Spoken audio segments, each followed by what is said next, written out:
good morning mga idol. Tapos na namin itong sa baba nito kahapon. Hindi naman ko sa mitas ng banda doon. Nasira niya yung tutok-tutok. Dito yung sa resort.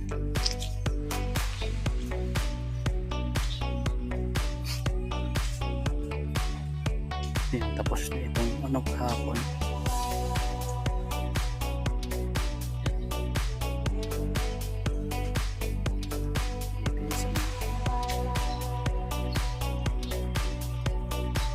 Ganda dito sa summer.